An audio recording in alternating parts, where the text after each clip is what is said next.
Three, two, one. You ready? You're listening to the Real Pineapple Podcast Network.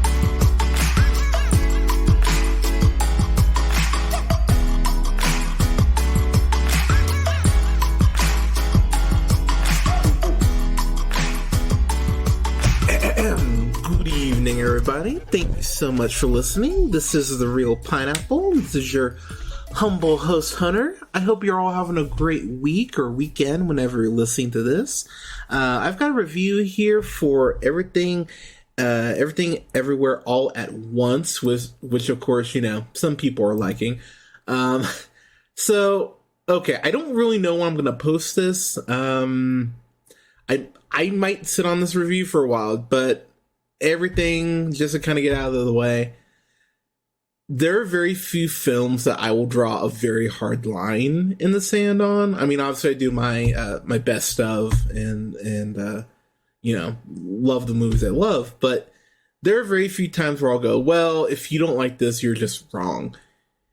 And I'm going to be real, y'all. This is one of those times where I saw this, oh God, when did I see this? I saw this about a month ago.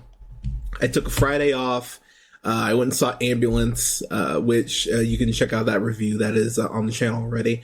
And I checked this out. So I had a nice Friday to myself. It was very relaxing. And the thing that made me so happy about this movie is Michelle Yeoh, who you know from several things, of course, from Gunpowder Milkshake, which I should review that. Shang-Chi and the Legend of the Two Rings, Crouching Tiger, Hidden Dragon, obviously, Crazy Rich Asians, in which she's such a bitch in that movie. But Michelle Yeoh, she's one of those actresses that I'm so happy we still get to witness her brilliance, because, and this is totally random, but I have to throw this out there. I remember 2008. I was on a date, and I look over to my date, and we were watching a Babylon AD, that horrible Vin Diesel film. And I remember sitting there watching with her, and she was so into it. And I remember in my head going, oh my God, we're so not seeing each other again because that movie fucking sucks. And that year for Michelle Yeoh, she had Babylon AD and the goddamn Mummy, Tomb of the Dragon Emperor, which, oh God, I don't know which one of those movies I fucking hate more. And I remember leaving the theater thinking, God damn, Michelle Yeoh deserves better than this. And I'm not saying this is better than Crouching Tiger, Hidden Dragon. I haven't seen it in a while, but I would actually like to watch them back to back. But this is one of those performances where I go, come Oscar time, and this won't get an Oscar nomination. It fucking should, but it probably won't. But it's one of those things where I go, as shitty as this world is to women, don't even get me started on the Roe v. Wade bullshit. But this woman's almost 60. She does most of her own stunts, and she brings this just very natural charisma and presence to the screen before she says a fucking word. I find that inspiring. And as I was watching this movie, I just went, I had the same feeling when last year when I was watching Coda, or even thinking back to the direction in something like Lady Bird. Just thinking about movies I love now. Does a movie have genuine I'm so grateful this film exists. I'm so happy that a studio like A24 exists, because as much as I love, I love my comic book films, I fucking love independent film. When you get something like this, when you get something like The Last Black Man in San Francisco, yes, obviously the summer blockbusters are great, and I'm not even going the whole road of, superhero movies can't be cinema, because I'm not an asshole. But when you get smaller films like this and it gains traction and people are just digging on it, it reminds me of why I do the podcast. It's just, it really made my heart happy, and I'm so excited for women to be able to discover this fucking movie. I wasn't able to see it with my partner, But the moment this is out on 4K, I'm buying it. I've been looking to see if I can pre-order it, and I can't yet, which sucks. But getting into the movie itself, Evelyn, who is of course played by Michelle Yeoh, she is a woman who is an immigrant. She has a daughter who's played by Stephanie Sue, who you also know from Shang-Chi and the Legend of the Ten Rings. She's married to Ke Huy Quan, who plays Waymond. You know him as fucking Short Round from Indiana Jones and the Temple of Doom. It's so crazy that he only has a few acting credits. He hasn't been in a film. He was in Finding Ohana. He was in that in 2021. But before that, it had been 20 years since he had a film role.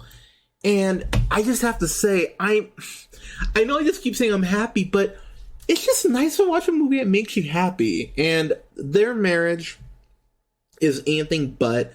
He feels like he's really just being emasculated. I felt like I was watching Turning Red, where I'm just like, God damn, can you give this dude a break? Like, it's a partnership. Stop being so mean to him. And Waymond's dad is played by James Hong, who is fucking great. Fucking love James Hong.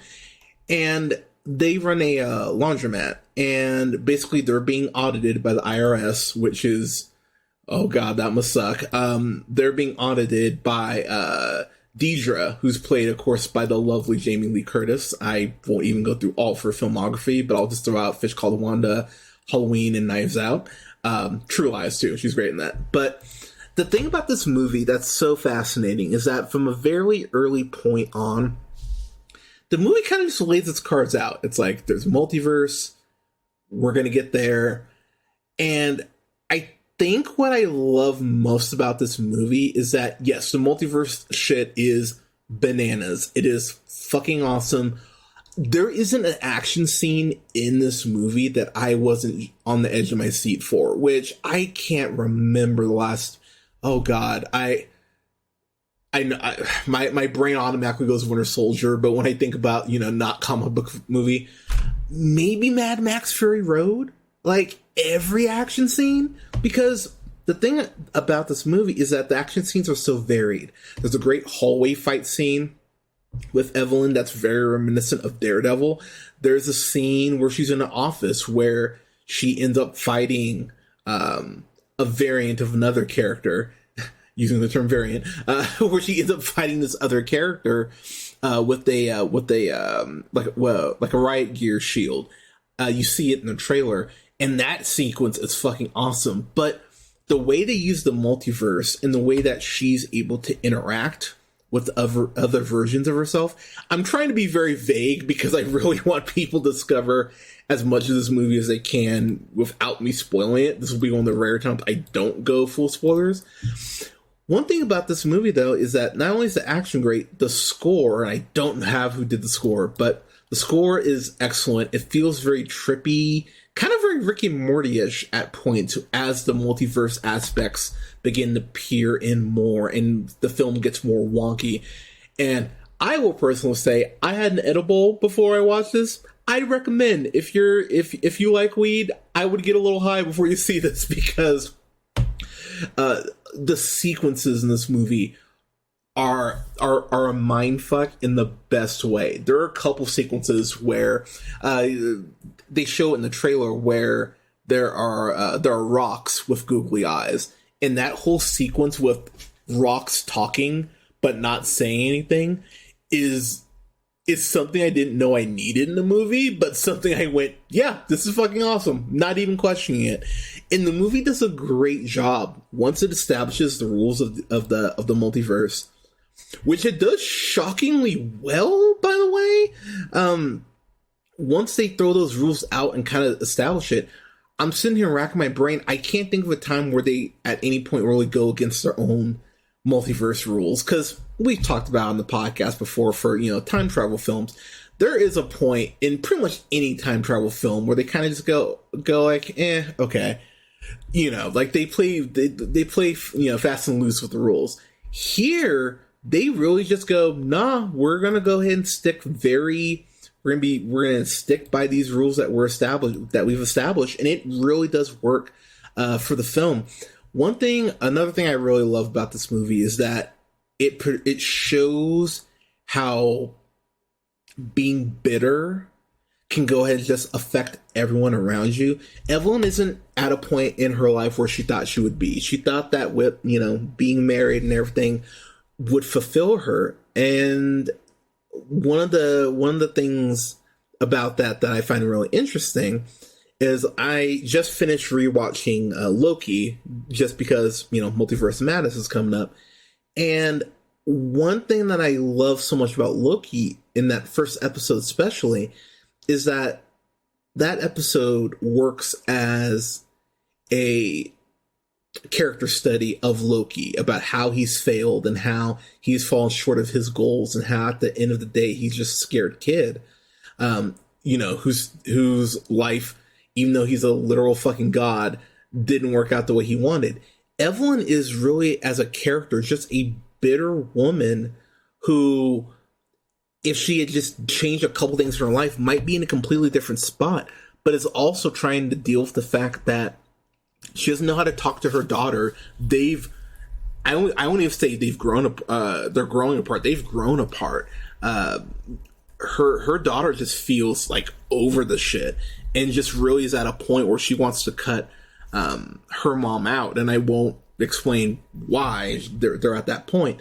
But it's really fascinating, the juxtaposition between the two of them. And even though there's only a few main characters in this movie, the character development over a couple hour film, it's so prominent here, even though we're keeping the multiverse aspect very much in the, near the forefront. Because after the first 20 minutes or so, it's Multiverse City. And I just kind of was sitting there going, oh, okay, that's interesting. I mentioned it earlier that Evelyn is being audited. The whole initial multiverse premise starts there. And once it starts, it feels like it continues on this upward trajectory that I just went, yep, I love how you're handling all of this. Jamie Lee Curtis, holy hell, you want, between New Girl and the new Halloween films, I mean, Jamie Lee Curtis is always, and Knives Out, obviously, she's usually great in pretty much fucking everything she's in. And I was just so happy to see Jamie Lee Curtis, because I completely forgot she was in this. And she fucking kills it here. It's great again, and I know I went on my whole, it's nice to actually see older women being able to be action stars rant earlier, but Jamie Lee Curtis still doing Halloween films in 2022. Like, fuck yeah. I love that. I love that this film exists. I know I keep saying it, but I love that this film exists. There is a point in this movie where it kind of lays its cards out about what this is about and why it's all happening. And honestly, I think, and this is by no means a complaint I have, but I could feel it potentially being a complaint for people who just want to be sticklers. Sometimes, okay, how do I want to put this? Not everything needs a big twist. And I think that's going to bother people, because the reason why all this is happening is, like, once it lays it out, it's oh, okay.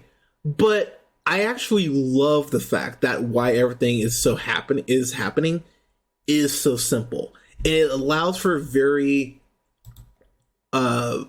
allows for an opportunity for Evelyn to potentially grow. But yeah, once you figure out why everything is kind of taking place and breaking down the way it does, I went, yeah, okay, that totally makes sense to me, and I actually love that the reasoning is that simple. Continuing on here, I didn't mention her yet, but Jenny Slate. You of course know her from her Stage Fright, which is actually really good, actually. Of course, Parks and Rec, the classic Alvin and the Chipmunks Shipwrecked. But Jenny Slate, she's great in here too. She plays a character called Big Nose, and which made me laugh pretty hard. But she gets to do some action stuff that I went, oh, okay, this works too. This movie is kind of hilariously, shockingly directed by, produced by the Russo brothers. Of course, the Russos, Community, Avengers films. Yeah, they're kind of good. It made me laugh to see their name on this. I was like, oh, all right, Russos. Like, why am I fucking surprised? There were a couple scenes of tension, and I'm gonna dance around these like a mother. There's a scene involving paper cuts that I went, oh my god, okay, that is insane. All right. The way they explain the strain of the multiverse is something that I really liked. It's a very simple analogy that they use, but I went, oh, okay. Okay, I can track that. They showed in the trailer the hot dog fingers universe was something I was like, oh fuck, that's really dark. Like, oh my god, all right. Like the body dysmorphia, the way they did that was actually really was pretty haunting. It's funny, but it's still creepy. There is a point where they play a 90s song, like a one-hit wonder, 90s song. I won't say what the song is, but when that song comes on, oh my god, I died. And it's used as such a great gag for where the film's at that point. I love that. I love that. And the last thing I'll point out is the film is broken up into parts, and each part, and this is going to sound almost like a backhanded compliment, but it's true. Every part builds on itself in a way that I went, yes.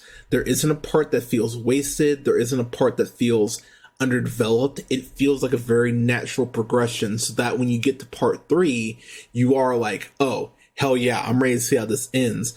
And again, when it ends, I sat through the whole credits and just kind of let the film marinate and kind of just, like chewed on it. And it is one of those movies that I am so excited to have people over to watch. I haven't done a movie hosting party in a while because, pandemic still going on, people. But I will be having vaccinated friends over to watch this shit. This was something I just went, yeah. I can't wait to show my partner this. I can't wait to. I cannot wait to rediscover this film, be able to rewind parts of it. I really can't wait to delve deeper in this movie. This is a film that I can't see. And look, and I know I'm saying this, and we're not even halfway through the year. I can't foresee 9 other films that are better than this coming out this year. Again, will this get Oscar love? Maybe in cinematography. Well, actually, this is A24. Maybe it will. A24, yeah, you know what? Fuck, maybe this will get some Oscar love. But this is something that you need to see this. If this is playing in a theater near you, if you were feeling comfortable enough to go outside and, be out in public, I understand it's still a thing, people, trust me. But if you can go see this, please go see this. Like, this was such a wonderful surprise, and I don't think there's any need to do a sequel to this, but Michelle Yeoh is an actress. Just seeing her do action and continue to do it at such a high level. She's one of my favorite actresses working right now. I'm such a fan of hers, and I'm so proud of her and just so happy for everyone who's involved in this movie. And I'm so happy that this film exists. And please support this. Honestly, please support this. Like, if you're going to go see Doctor Strange this weekend, which, I mean, let's be real, you will, go see this too. Do a double feature. Actually, this would be a great double. Holy shit, I didn't even think about that. That would be a great double feature. This and Doctor Strange. But I'm so happy for Michelle Yeoh. I'm so happy for the directors, Dan Kwan and Daniel. I'm gonna butcher this. Schneider. Bravo, gentlemen. They also wrote the film, but oh Oh wow, Dan Kwan. He wrote and produced Swiss Army Man, which I'm a fan of as well. Oh wow, they both did. All right, well shit, there we go. But congratulations, gentlemen. You crushed this. I can't wait to see what you guys do next. But everyone, have you seen this? Please tell me you've seen Everything Everywhere All at Once. Please go see it. I know I said it already. Go see it. Have you seen it? What'd you think of it? You can let us know in the comments. You can follow yours truly on the Twitter at JHunterRealPineapple. You can follow Scott on Twitter at Nearman1st. Don't forget to like, share, and subscribe. You can find us on SoundCloud, Apple, Google Podcasts, Podbean, Stitcher, and iHeartRadio, Spotify, and Amazon Music, to name a few, at The Real Pineapple. You can follow yours truly on TikTok. I'm starting to do mini reviews and trailer breakdowns over there as well. So you can find me on TikTok at Black Shazam, and you can find me on Letterboxd at Black Shazam 775. And don't forget to like both our pages on Facebook at The Real Pineapple. That's REEL Pineapple, and Real Pineapple Games. Thank you again so much, everyone, for your support. I love you all very, very much. Please stay safe out there. We will have more reviews and content coming soon. I don't know what, because I don't know when I'm going to post this. But again, stay safe out there, everyone. Wear a mask. Get boosted if you haven't yet. Tell someone you love them today. We all need to hear that more. And please stay safe out there, everyone. We will talk to you soon.